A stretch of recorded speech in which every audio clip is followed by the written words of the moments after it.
Hello, everyone. My name is A.B. Timothy. I am a fantasy writer. I have been writing for about 12 years, give or take. I am deeply in love with the idea of storytelling, and I wanted to share that love and that passion for storytelling with an audience of future storytellers. Thus, I began this podcast, the Keeping the Beacon Lit podcast, where I intend to every week on Saturday discuss different ideas in creative writing with my guests. This week, we will be discussing the concept of religiosity without cringing. Now, cringing is subjective, to be certain, but I do believe there is an objectivity to certain subjective takes. When things are heavy handed, for example, things can be uncomfortable for people who would otherwise be okay with that thing. Now, this show is going to be pretty Christian. I've got both my guests here, I believe, are Christians, and thus we'll be discussing things from the perspective of a Christian worldview. So don't let that stop you, though, if you're from another religion or another sect. We'd love to have you here as well and learn and be able to take some of the advice we give and apply it to your own work with your own religion. Now I'll be giving my cohorts here an opportunity to introduce themselves. I believe Matthew's already been introduced in a previous episode, but that's okay. We'll be generous and give him another chance to reintroduce himself. So, Matthew, go ahead and take it away. Yeah, thanks, Al. Right, so my name is Matt Krell. I am a Protestant monk. I live and share life with several other brothers and sisters in the Lord every day. And professionally, I'm a programmer, but recently I've started getting into writing because an opportunity in my life opened up and I had the inspiration, so I went for it. And yeah, so I'm currently working on a children's fantasy book called Twin Suns Burning, which is just shot through with lots of biblical imagery and Western symbolism in general. So the question of like, how do you create a good Christian story without being cringe is certainly been on my mind for a few years now. All right, very cool. Thank you, Matthew. And Percy, go ahead and introduce yourself a little bit. Sure. So my name is Percy Sinclair. I am not a Protestant monk, although I am Protestant. Um, I'm married. I work a couple of different jobs. I do some teaching. I do some research. My background is in STEM. But I've been writing stories probably since I was like 10 or 12. That was at least 20 years ago at this point. So I've been at this for a long time, but they've only started recently to get relatively decent, I guess. And I guess my position on the topic, I have two books that are published currently. One of those books includes large references to religion because it makes sense. It's historical fiction in the Middle Ages, and the other is dystopian futuristic sci-fi and has very little mention of religion. So I obviously come with some strong opinions, both as personal and as a author, as to where that fits and how that works in the story. That definitely. So, for this first question, I wanted to ask my cohorts here what exactly was the main inspiration behind what you're currently working on, either what you've recently published or perhaps what you're working on even now. I want to know what inspired you to write this particular piece. Yeah, it really started because I was turning the phrase over in my head. Something about that phrase "Twin Suns Burning" had just kind of captured me. And then all of a sudden, as I was walking back to my apartment at the monastery, under the stars, I just got this stroke of inspiration, and this arresting image popped in my brain. I'm like, oh, okay, interesting. So where's that coming from? And I just kept poking at it, and then like 4/5 of a story showed up. So yeah, but like where I kind of my muse, I might say, has gotten a lot of like C.S. Lewis's Narniad, specifically the ideas around the Planet Narnia theory by Michael Ward and Lewis's own style of writing and storytelling. That's kind of where I get a lot of my inspiration, and a lot of my thoughts are probably what we're going to talk about today. Uh, uh, Lewis is inspiration for many young Christian authors, master of craft. Him and his good friend Dr. Tolkien, major inspirations of mine. Percy, how about yourself? What made you want to get into this writing scheme? Um, I have always loved story. And I got into it not to dunk on Tolkien or Lewis, both of whom I like. I didn't even know either of them existed when I got into this. That's how I've been writing. It just I couldn't stop myself. I was just had to constantly. It was either reading or I was writing. And after I'd read a few books, I was like, you know what, I could probably do this. And so I started writing. Now, I'm pretty sure that most of those stories have been burned in a fire, which was probably a good thing because they weren't any good. Um, but um, the desire to put words on paper and tell a story that I think is important, but also a story that other people will find enjoyable and beneficial is something that's ingrained into me, and I think that comes from my love of books because I grew up as a insatiable reader. It got to the point where both my house and the local library had run out of books that I hadn't already read in the genres I was interested in, and I was constantly asking for more books. So I think that's a large part of what is driving me for writing is that I love good stories and I want to give those to other people. All right.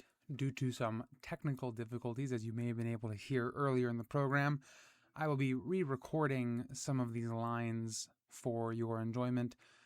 This particular line will be in place of my explanation for my inspiration. Basically, if you listened to the podcast before, you might have heard it. Essentially, I had an argument on X about what kind of sword Excalibur may have been, that being Arthur's sword Excalibur, and I wanted to question not only the sword but also what shield he may have used, and that idea of the shield of Arthur blossomed into what is now called the Shards of Arthur's Shield as my work in progress. The next question I have for everyone here is going to be, what is, in your opinion, besides your own work, the best example of religiosity in fiction?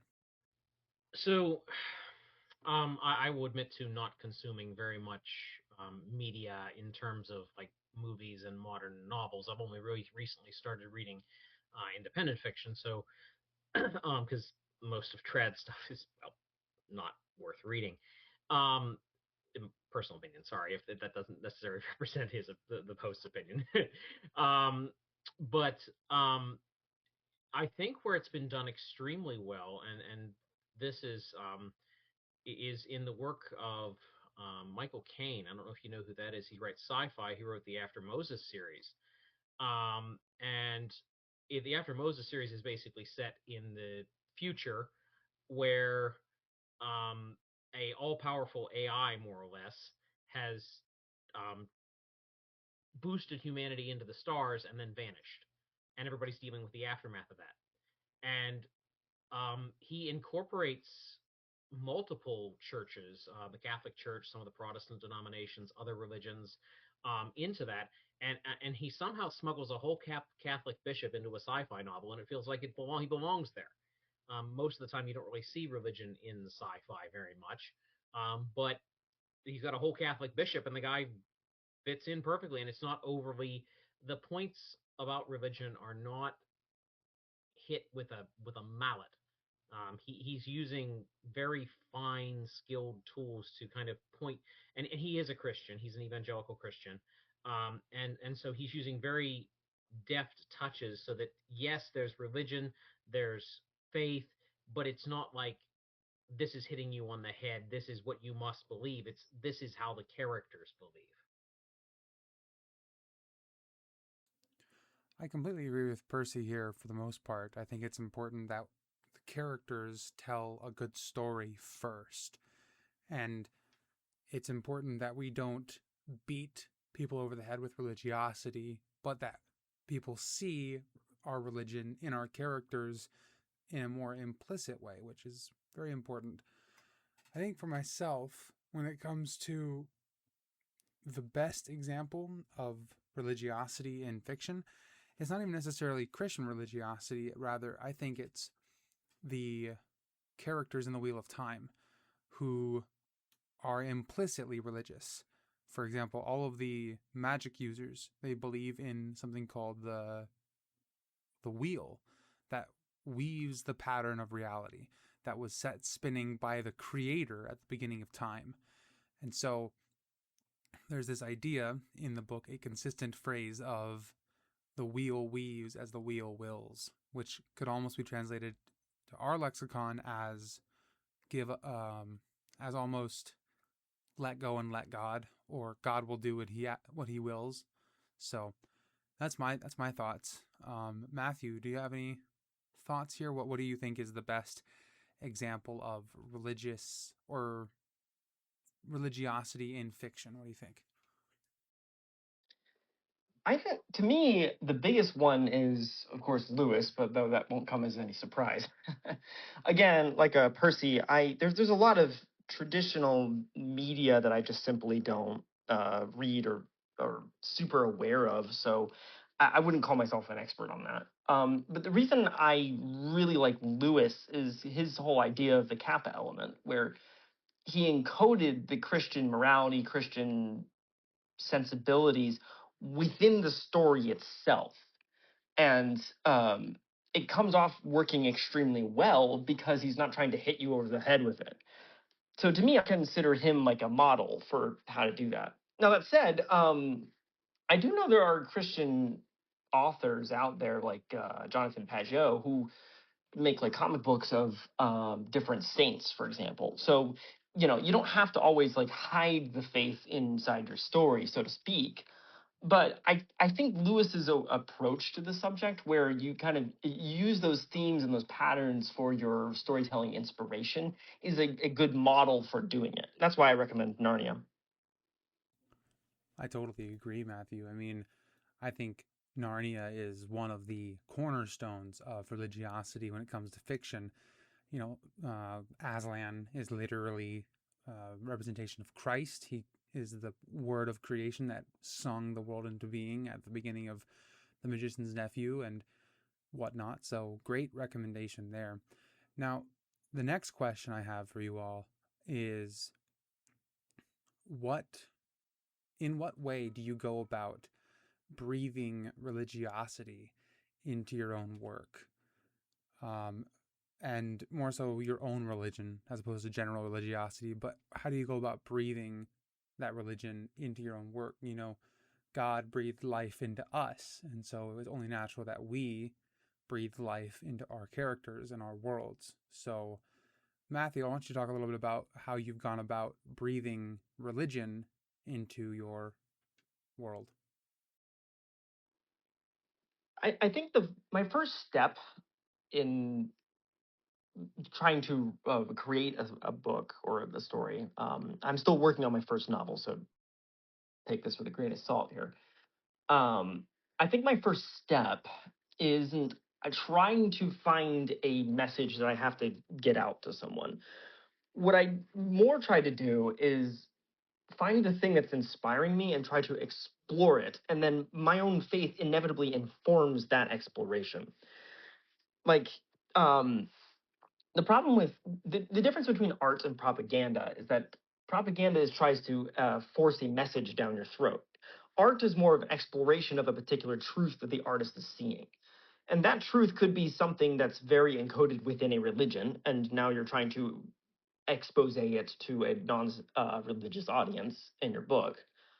Um, or it could not be. And in either case, you still, when you do that very well, you still end up creating a Christian work because, God is truth. And so anything that is true, good, or beautiful is something we're interested in. So that's my approach. I don't try to figure out how can I encode Jesus into the story, because I think the moment you do that, you're going to start creating something kind of bad and cringy, like we're saying. I think the bigger question is just where does the story itself want to go? And if you're courageous and bold enough to follow that wherever it leads, you'll eventually create a story that will be honoring to God because it will be honoring to truth. Right. I think it's very important that we honor truth, and through honoring truth, we implicitly honor God, because as the Bible says, uh, "Thy word is truth, and you are truth." So, um, yeah. So from there, Percy, what do you think? Well, how do you go about breathing religion into your work?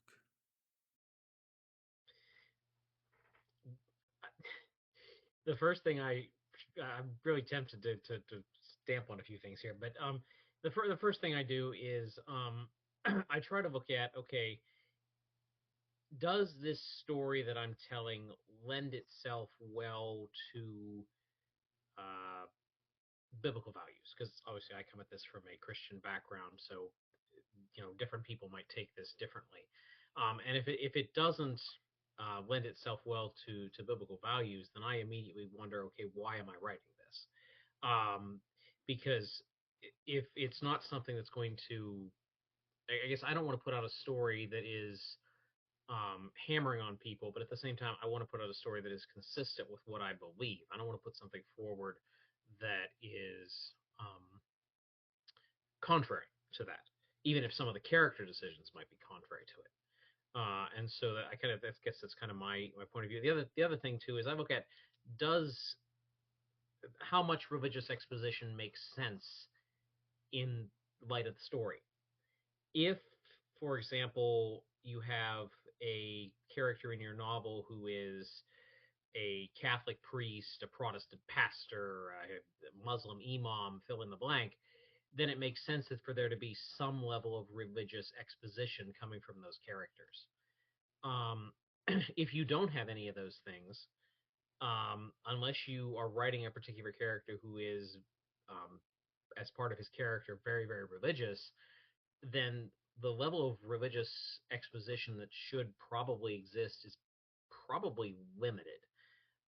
This is where the whole adage of show don't tell shows up, where um, you need to be conveying the values and ideas of Christianity without explicitly saying, yes, this is what Christians believe, and you ought to believe this too. That is not going to work, particularly with the market that we are working with these days. The people who are religious conservatives are a vanishingly small minority. Now, not saying that we shouldn't market to those people, but if you're going to market a book, um, if you are basically just hammering the ideas of Christianity home, well, you're going to find that your marketing pool is very limited and your ability to influence people is very limited. Yeah, I think it's super important that we don't alienate a non-religious audience. We look at things like Lord of the Rings and other books like that I've mentioned, like Wheel of Time, that have implicitly Christian messages, but are also just generally good media and good stories. I think that's the most important thing, is that we tell good and solid and meaningful stories first, and then, if we have time in the editing process, perhaps making it more explicitly Christian. Lord of the Rings was a story that Tolkien himself said it is an explicitly Christian work. Or he may have used the word Catholic, but it is a Catholic work implicitly upon first draft and explicitly so upon revision. So there's ways that we can go about weaving our religion into our stories that don't ostracize the non-religious reader. Because, like you said, it does. If you make it explicitly religious, it limits who you can market it to. It limits who you can reach with the impact of your story.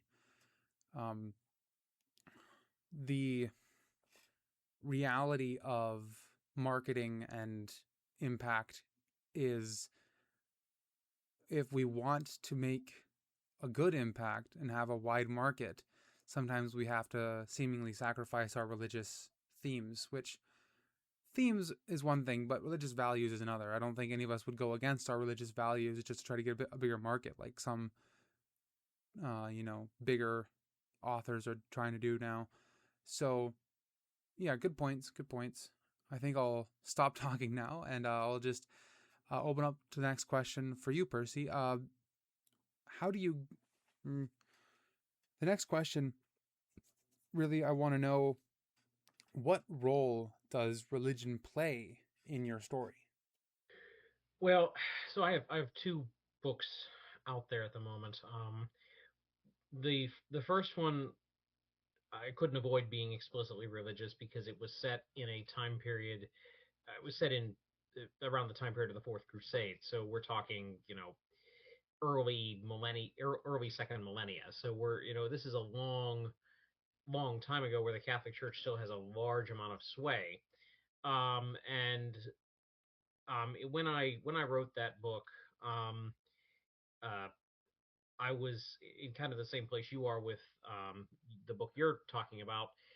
And the way I handled that was to introduce a uh, religious character as more of an aesthetic or hermit, who could talk about things from a non-Orthodox Catholic perspective, because there were running around Europe at the time quite a few small sects or hermits who had what the Catholics would have viewed as aberrant theology. Now that's kind of a cop out. I admit that.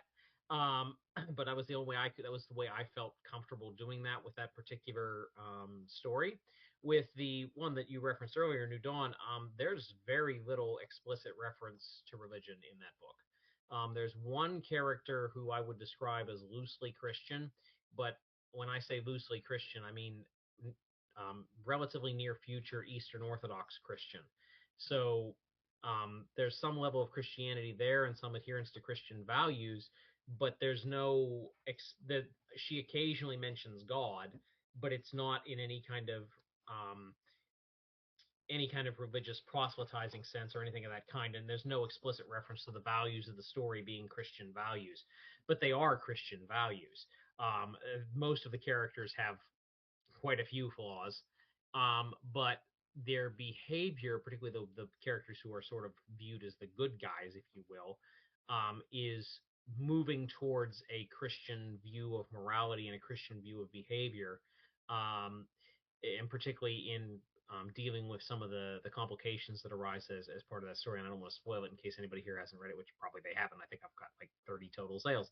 But I don't want to spoil it. But there is, some level of Christian morality, and realistically, if you're going to derive a moral formula, you're that is self-consistent, you're going to struggle to do better than to derive it from the Christian one, because the Christian one happens to be true. But that aside, that because it's in a near future sci-fi, I kind of looked at it as, well, there's not going to be a lot of explicit Christianity in the setting. Yeah, religion in a sci-fi setting is always an exciting thing to write about. It's very typically it's very implicit. I'm working on a series in a sci-fi setting where there is someone who is revered as a sort of god empress of humankind. Despite this, however, she herself is a Christian. So, in the future, they're called Abrahamics. It's almost like a slur, sort of, oh, you're one of those old-fashioned Abrahamics. But in spite of her own revered godhood, she has gone about her duty as a Christian and tried her best to stamp out worship towards herself. She doesn't believe herself worthy of worship, as is only natural for someone who's a Christian. And so to see how that plays out is really exciting and fun, and it's fun to write, I think. the struggle of religion in the near future or even the far future. So, yeah, what about you, Matthew? How does, or like, what role does religion play in your story? Primarily structural and symbolic. Um, One thing I think we often miss about Christianity is that there are like fundamental symbolic patterns that exist within the faith, like the our understanding of death and rebirth, for example, like the Jesus dying and coming to life again, right? The resurrection. There's patterns about ooh, gee, that's the biggest one I've been thinking about, lad. So I'm trying to think of other good ones. Whew, you know what? You're catching me off guard here. Anyway, I'll just keep moving. But right, so there's a lot of different symbols. Oh yeah, maybe we focus on that. So like symbols, the cross, right? That's another. There's a lot of things around sacrifice around the cross. There's a classic symbol for God being a lamb while also being a lion, right? We take these certain symbols within the faith, and they mean certain things within our galaxy of mythological thinking, right?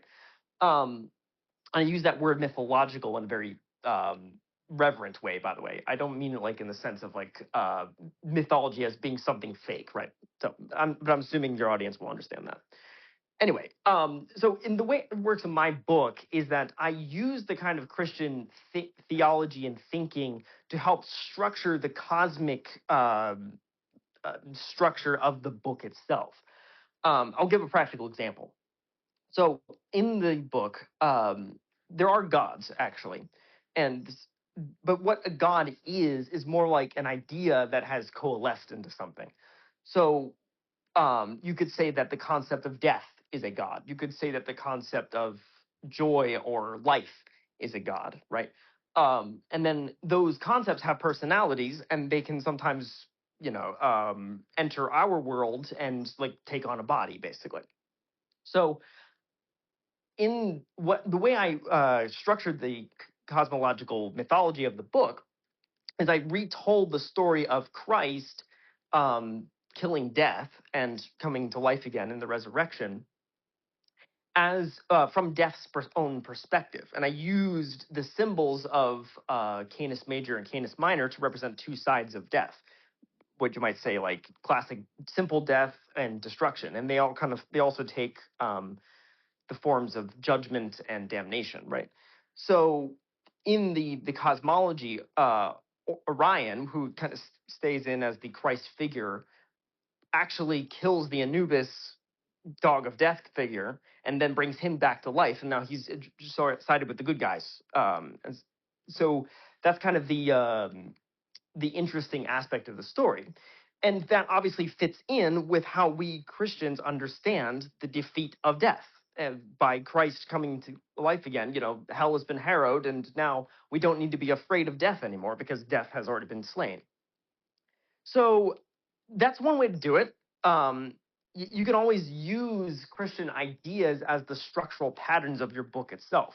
And when you do that, you don't have to like explicitly or necessarily put in a Christ figure or even explicitly name names from the Bible, because the book itself is following those patterns that you can find within the scriptures.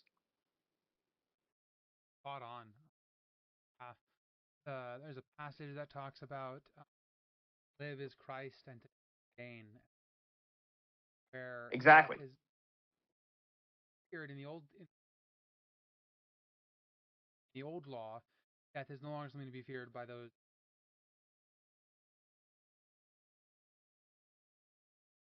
death. Paul also says to be absent from the body is to be present with the Lord. Don't don't mourn as those who have no hope. There's so much Christianity happening, very concept of death as we understand it today. All right. So the next question is, are any of your characters religious? Percy, go ahead and take this one away, shall we? You have a character that is explicitly religious in the sci-fi novel that's published.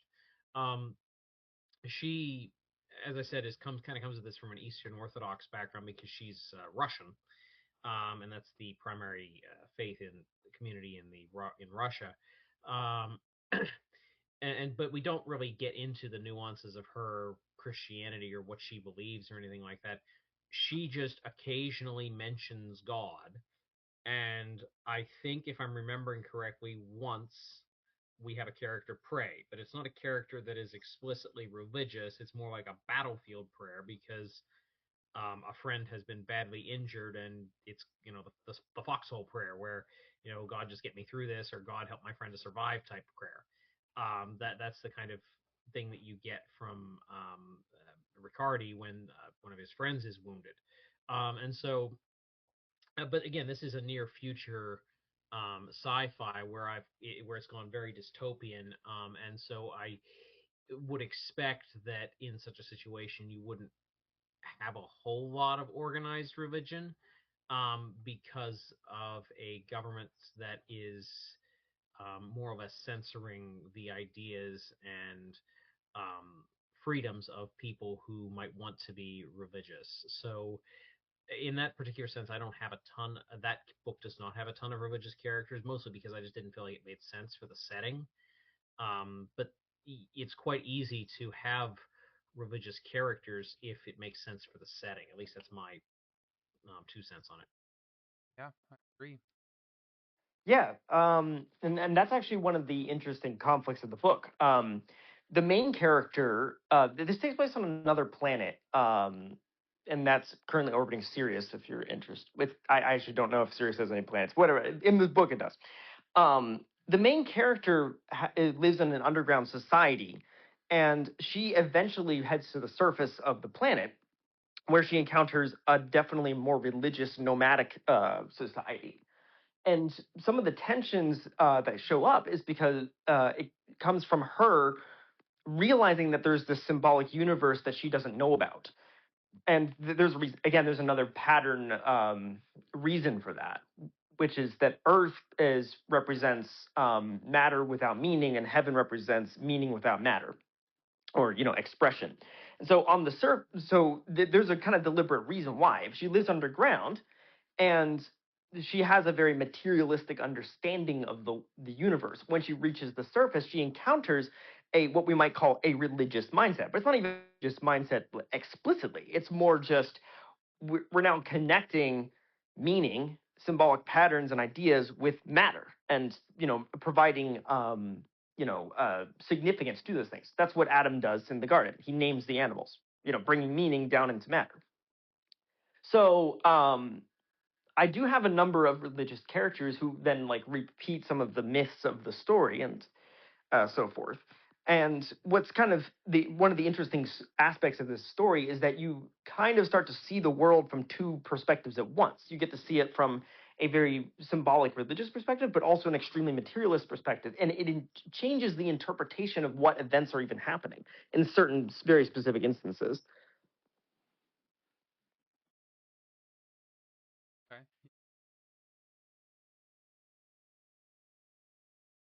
The perspectives of characters, allowing you to have those kind of two separate worldviews telling the same story. For my book, I think it's harder actually to find a character who's not religious. It's a Arthurian myth. It's a story all about King Arthur and his knights and what happens to the world after them. So it's a very religious story because Arthur himself was very religious, as we know from the texts of Thomas Mallory and whatnot. So the next question I have, and we'll start with Percy on this one.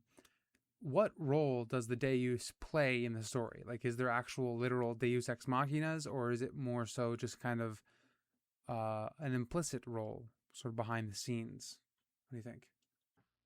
Because it is historical fiction, there's no explicit uh, miracles or direct divine intervention in the story in the sense of, God comes down from heaven and says, thus saith the Lord, thou shalt do X. Or anything of that kind. It's straight historical fiction, so it's not. There's no fantasy elements involved. It focuses on real people, real events, etc. There are a few fictional characters. Obviously, you can't really tell a historical fiction without a few fictional characters, but it is focused on a real time period, real people, real places. So there's not really a direct um, hand of God intervention. Um, that's not to say you couldn't do one well. I just didn't for mine. And it may somewhat depend on your setting as well, because like if I were to write a book set in biblical times, then it would be expected that there would be some level of direct divine intervention. Whereas you don't really expect that in late 13, early 1400s, uh, medieval history. So Sense. I think there are some religious monks lived in the 13th. Agree with you, but I think writing it that way, if modern perspective back is very respectable. Cool. How about you, Matthew? As a modern era, like what he said, that Ryan character has very effect on death. So does that story actually told on the pages, or is that just sort of like backstory? Indirectly. It isn't explicitly told at one point, but actually, the Christ figure doesn't play a physical role in the narrative. He plays a behind the scenes role for sure, but the primary way in which his designs are getting manifested on the planet is through the Anubis character. So I mentioned the dog of death, right? Well, that symbol represents in this story, and thus the constellation. Canis Major. So Anu, as he's called, is literally and figuratively death. And because he's part of the good guy side now, he is kind of acting as Orion's agent on the planet, helping to guide things in the right way towards goodness, even while being death, ironically enough. Um, so the story of how he himself was rescued, basically, gets told at the very, very end of the story, because the tension is what is the purpose of death, and what is, and is there is it a good idea to try to remove it? And so at the end of the story, Anu kind of gives his testimony, as it were, and explains how he himself died and was brought to life again. Um, so yeah, Christ doesn't like directly influence the story, but he kind of influences the story through other characters, which then ironically end up taking on Christ-like imagery, which is a kind of odd pattern I noticed when I was writing this. That the characters who end up being the most Christian, as it were, end up taking on a Christ-like manner, even though they don't necessarily represent Christ himself within the mythology. It's fascinating. But before we move on, Al, I wanted to just offer a quick little comment to Percy's thing. There is a really interesting book written called Dominion by Tom Holland. Not that Tom Holland, different guy. Um, what's interesting about that book is that it is history, and he's just telling the origin of modern thinking through Christianity. That's the thesis. But what's fascinating about the book is that he will tell you about miracles that happened in the Middle Ages, or supposed miracles that happened in the Middle Ages, that everyone believed to exist. Reports of dragons and all sorts of interesting things. And he tells it the way that the medievals themselves would have told it. And so he doesn't like offer a comment on whether it actually happened or not. He just tells you the history as the people themselves would have been thinking about it. So to your question, Percy, where like can a history have a Christ-like influence on it? Well, from an academic perspective, you'd think no. But there is actually room for miracles within academia that way, because if you tell the story the way that religious people themselves would have told it, inevitably the influence of God kind of comes through explicitly. So anyway, that's just an interesting little comment. And I'll grant you that, Matthew. It just didn't end up fitting with what I was going for. We didn't. There was no need for such an event in the story I was telling. But I grant you, the medievals certainly did believe that miracles were occurring at the time, and if it would not have been out of place for me to necessarily include one, it just didn't end up fitting with where I was going. Yeah.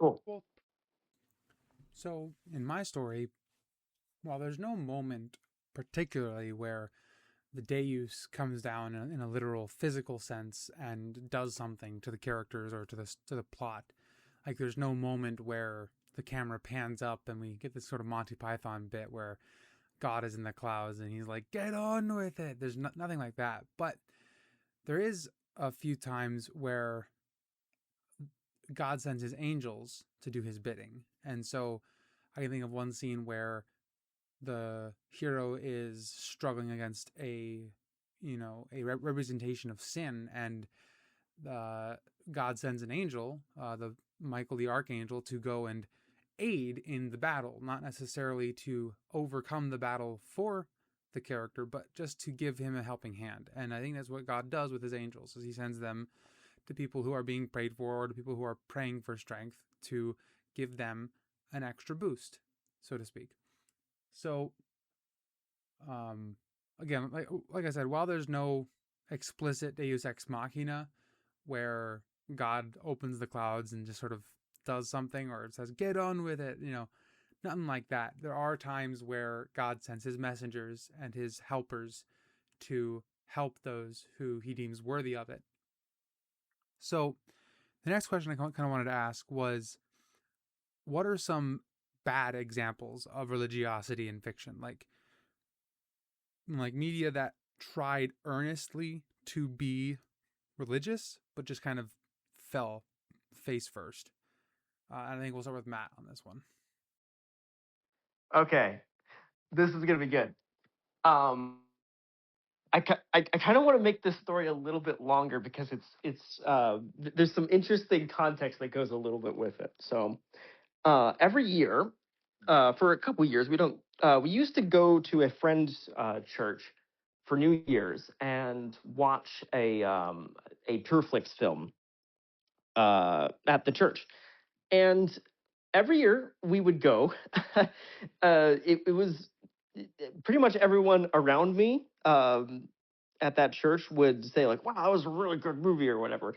Um, and it always had a pretty heavy-handed, like one character's the Christian who's right and the other character's not, and he gets converted at the end, like that kind of thing. Anyway, and I always thought like, wow, the writing on this is just terrible. Um, but what I do want to flip this on your the question on the head, Al, because there's a kind of interesting follow up to this. A couple of years ago, I was actually at the Chick-fil-A First 100 um, event where they basically the first 100 people who come to the restaurant get like free Chick-fil-A for a year. It's really awesome. You should go do it. So at one point, I was talking with this lady who was a Star Trek fan, it turned out.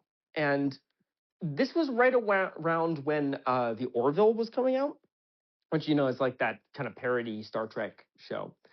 And I asked her, yeah, so is it any good? It's like, oh, yeah, it's really, really good. And this is what she said to me. She said, so you know how like the original Star Trek uh, talked about all these really important social issues? And I said, yeah. And she said, like, yeah, this one covers the same thing. It does the same thing there. So I also recently spoken to someone who had watched that show and said, wow, my gosh, the political messaging on there was just terrible. So anyway, I was thinking to myself, like, okay, so why am I getting the same feeling from this conversation that I'm getting at that church on New Year's when we watched the Pureflix films, right?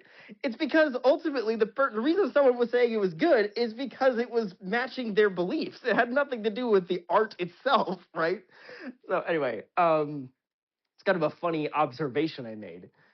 It's like sometimes the reason we call something good isn't because like it's actually aesthetically good. It's because like it matches our values, and that makes us unable to see whether the art itself has any actual value, right? So anyway, yeah. So I hope that answers your question. So it does, and I've also seen some of the Orville stuff, and my understanding is that I haven't actually watched the show. I think people have. It's much more heavy-handed than the original Star Trek, and because of that, much more immersive. Like, it's much more splits people in half. Like, there are some people who like it because it's ironic, like it because it matches their. Other people, as since it doesn't match their beliefs, there's that's an interesting thought. About you personally? That is interesting. Because I'm sorry to interrupt, but like, yeah, because those same friends that I was talking to said, "Oh, the political messaging was terrible." They ended up watching it later and saying, "Actually, it was kind of good." Like, we took a second look at it. So, yeah, that's kind of interesting. Yeah, there's there, and it's sometimes if you go aggressively. So, Percy, how about yourself? When or like what have you seen that attempted to be, and how would you go? Before I answer that question, I'm going to echo Matthew. I have had the same experience with the Pureflix films. Oh, oh, oh. It's Anyway, easy I'm to not going rag to on. I'm not have to admit. it is. But so I'm not going to go for low hanging fruit on this. Okay, I'm going to go for a little bit higher up the tree. But I will point out though that it is true that a lot of people make their decisions about whether they like a work or not based on whether it agrees with their preconceived ideas, not whether it's actually good. So that's a very astute observation. I felt like I should echo it since it was very well pointed out. But for me, and this is going to be a rare moment of me mentioning modern culture, I'm going to point to the movie Kingdom of Heaven. Do you know? Did either of you know what that is before I explain it? I have wanted to watch it for a while because I keep seeing all these like based Crusader memes where they take Baldwin out. So it's kind of I really want to watch it. But I want to hear your Okay, opinion so because I won't I spoil. keep hearing Okay, it's so kind of cringe. I won't spoil it for you too badly. But what I will tell you, and by the way, to be fair, there are some great scenes in that film. There are some just tremendous scenes in that film. But but I'll put a reference in here that Matthew will get later. Rise a Night. Um, but there are some tremendous scenes in that film. But the premise of the film itself is atrocious because they take people who were sincere, even if I disagree with them, because I'm not Catholic and I just believe Catholicism is not true, but who were sincere Catholic Christians and make them into. I mean, they made Bailey and Abibalin more or less an atheist, and it is just, and they kiss the feet of Islam. They make Saladin look like the most noble person in the film, which I mean, Saladin was pretty noble by Muslim standards, but they don't even bother. You see Richard the Lionheart once at the end of the film. I mean, it's there are serious problems with that film, and part of it is most of the so-called Christians don't believe Christianity. It's just cynicism to them. But the Muslims seem to believe in Islam, but the Christians don't believe in Christianity, and that doesn't fit at all. That is a very modernistic, or I guess postmodernistic, revision of Christianity because the Crusaders absolutely did believe in Christianity. Yeah, there were some cynics among them. Certainly there were. But the general population absolutely did believe in the truths of the faith that they were following, and for them to just take that and make it only so only one side was sincere, it really crippled what could have been a really good movie because there's a lot of good stuff there. The story itself the idea of the story is tremendous, but they destroyed it by basically making Christianity completely insincere and fake and Islam perfect. And if you're going to play that game, well, you got to go one way or the other. You either got to go with both sides are contain flawed people who are doing the best they can to follow their particular religious faith, or you have to go with both these people absolutely completely believe their religions and they're all in. You can't just you can either have the cynics on both sides or you have to go all in on both sides. And they were very clearly trying to weigh the scales in favor of Islam. And they made the Christians look absolutely terrible. Yeah, well, that's what you get when you have a non-religious person writing about religious people, right? Like that's the classic example of just bad religiosity. Very true. Is sad. Just like it would have been so easy to make that story good, worth the watch. Granted, it still is worth the watch because you get to watch a bunch of really cool sword fights. That's enough for me. Like I watched that movie and it's 10 for me. Those missing 3 points, everything that you just see is why how's the fight choreography, set designs, the costume designs. I mean, wow. Like, man, it just higher. This is like I'm personally against the idea of kind of sensitivity writer or sensitivity reader, but for something like that, you could have hired one. You could have hired Timothy LaHaye or like one of the Left Behind authors or perhaps some popular Catholic writer and gotten them to comment on the script and be like, "Wow, this is bad." You could have made it like better. Yeah, and it wouldn't have taken very much. All you would have needed was to go get a what's a Latin mass. You could go get a Latin mass lay Catholic, and you would do better than what they came up with.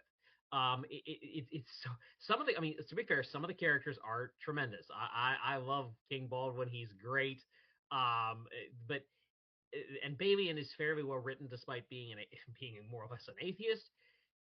But like they could have this could have been a it could have been an all-time classic war movie, and instead what we get is more or less well middling. It could have been really good, and it's incredibly frustrating.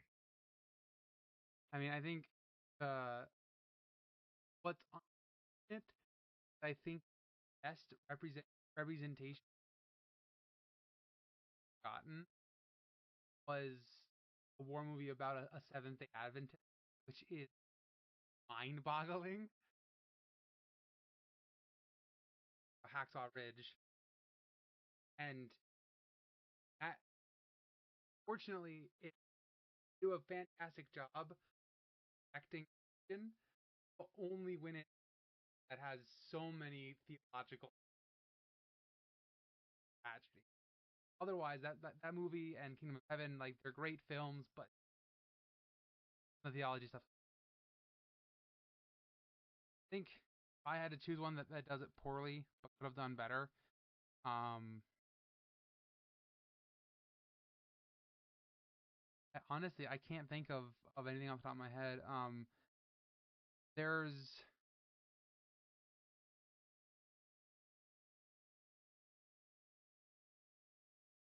You could always go for a Pureflix film. Hey, you know what? I would, but the thing is, I can't think of any off the top of my head either. Like I haven't watched very many. They're all forgettable. Real, they're all almost the same movie. Exactly. That's the problem. Just make your movie more memorable, guys. I think okay, I think what I'll go with is um the Left Behind movies. They were Oh, that's a spicy take. well they were The aggressively man's on religious. fire. Let him cook. Aggressively religious. I get that, and the whole concept of the film, the conflict was conflict, but they made grave mistakes in their theology, obviously, but that's a different conversation. But they also kind of um, they missed an opportunity to explore more of what was going on, a very religious event from disreligious or irreligious. The books, I think, obviously the books are better, but I think the books did a fantastic job of doing that, of what I'm talking about, where we characters like Hattie Durham. Hattie Durham in the movie a little bit, but she has a much or minor role. But Hattie Durham is one of the characters who lasts the longest in the books without converting to Christianity after the rapture. And movies just like brushed aside, kind of like not taken seriously because the only one who disagrees. It's like, while that might be realistic because them, I think it does a disservice to the would be in position, because there are. I promise you, like if the rapture, when the rapture takes place, there will be millions of America alone who are going to be like, well, I think I heard something on TV about this Christ guy, but it's not really important, and it's probably just like some aliens, right? I mean, aliens or some chemical leak that makes way more sense. And obviously, people won't take those people remnant seriously, but doesn't mean that real.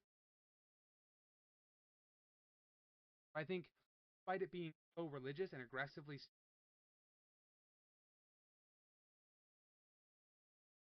yeah, that's my hot take for the evening. I think we will wrap it up here. The last question I always ask, and Percy, we'll start with you on this. If you could talk to yourself when you first started writing, you could give that younger version of yourself one advice writing. Oh boy. Do I have to limit it to one? No. So, I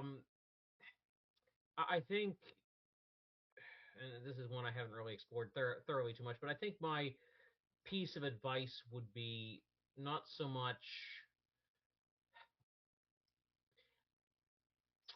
So I guess my younger self was very blunt and direct and forceful in my views of everything, and every character, every good guy character had to be fully good and conform to what I thought was good, and every bad guy character had to be fully bad and conform to what I thought was bad. Um, and I think I needed to see the world in more shade of gray because people aren't like that. Um, and that's taken a while to work out of my writing. And so I think that is more something I would say is, the world has some gray to it. It's not purely black and white, and it's okay if not every character is fully your ideal character for good or evil. Have that gray story is very important, because that's where most people sit. I mean, even most Christians, if they're being honest with themselves, sit there, kind of in that gray area of, I don't love God, but parts of the old man that are they still have their barbs in me. There's there's that internal struggle that should be respected and represented well. Very cool. And Matthew, how about yourself? What would you tell your younger self? So the biggest problem my younger self had with writing is every time I have all these great ideas, but when I'd actually sit down to write, it'd be extremely difficult to get the words out of my head.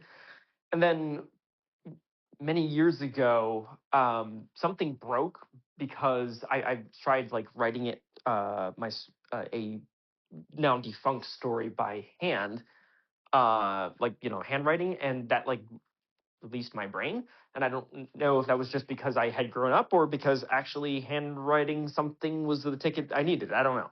So I guess my advice to my younger self is you're being a perfectionist. Just write anything that comes to your head. It doesn't have to make grammatical sense. It doesn't have to make story sense. Literally just put words on the page and you can fix it later.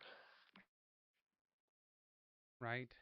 There's a well brought in concept in writing that you can't polish a turd you haven't laid. Bit of a crass way of putting it, but it's true. So go ahead and get out there, write it down, and polish it later. Myself, I think uh, it's got to be the same thing I've talked about before, where you need to just keep writing anyway. You're going to come across people who are close to you who are going to tell you that writing is not worth it. What you're writing isn't worth anything to sell it. But in reality, writing isn't about making money all the time. I mean, it'd be nice, but it's not always about making money. It's more about writing what right and being passionate about what drive is. I wrote a blog post recently talking about cultivating creative habits, building creative habits. I think that's vital for you to be a more well-rounded person. I think there's an issue in sort of the macho conservative right kind of where people are I can't be creative because creative is but in reality creative is something that all of our forefathers who are worth mentioning, and so shouldn't be afraid of it. No matter what you're writing or why you're writing, keep writing. Up. So Hey Al, could I jump in there? There's yeah, interesting please. observation. Yeah, so the creativity is associated with chaos. So you have to always allow for a little bit of weirdness to get creative. But you don't have to let that scare you because you're under God, right? God will catch you, your church will catch you. You know, you're going to follow the 10 commandments line. Like you're going to be okay. Embarrassed to be just a little bit weird, if you know what I mean. It doesn't mean you're gay. It doesn't mean you're whatever. It just means it's a little bit unusual because creative and because we're connected to chaos in that sense. True. But reality is ultimately our God is the God of creativity. Self, original creator, right?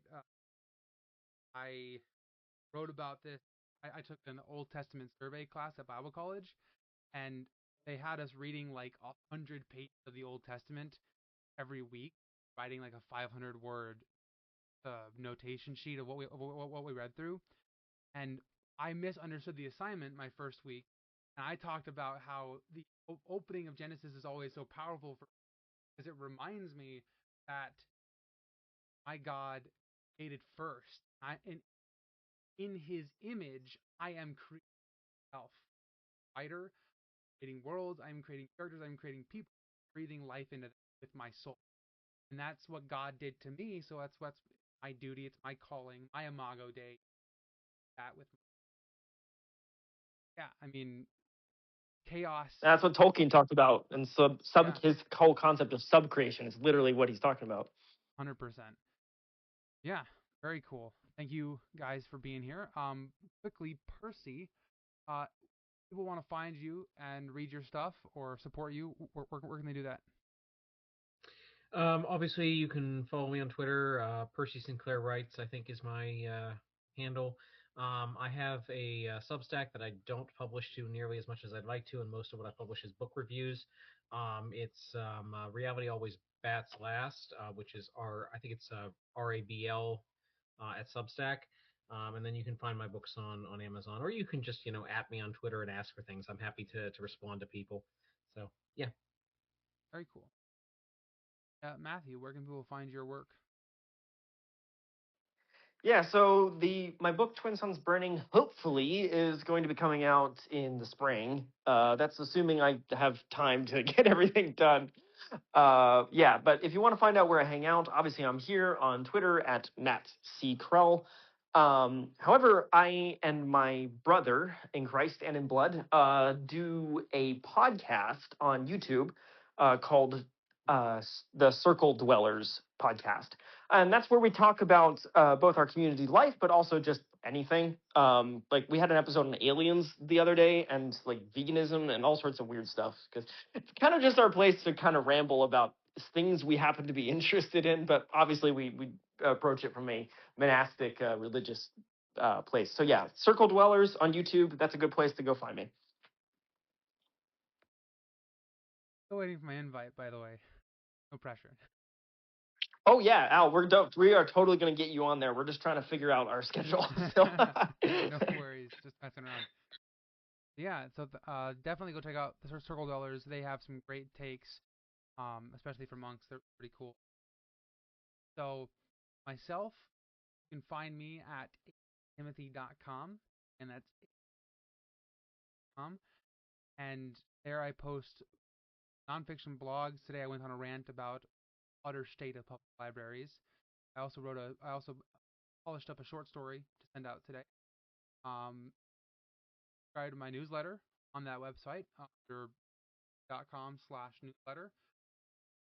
About a weekly short story and also sort of a summary of everything I did that week. So you can also follow me here on X if you don't care for all that exterior thing. At a Timothy author, at a author here on X. Also, be on the lookout for this show, Keeping the Beacon Lit, channels of the same name. Channel being YouTube, SoundCloud, and Spotify tomorrow. This will be a weekly thing. This episode will go live not tomorrow, but next Sunday. Last Saturday's episode will go live tomorrow if I up to my standard. And follow those channels once I get them live. I'll be making posts about them here on X. Follow me on X so you can get up to date what I'm doing and everything Joe and Brand is doing. And yeah, thank you all for listening in. And remember, as you go about your week, keep the beacons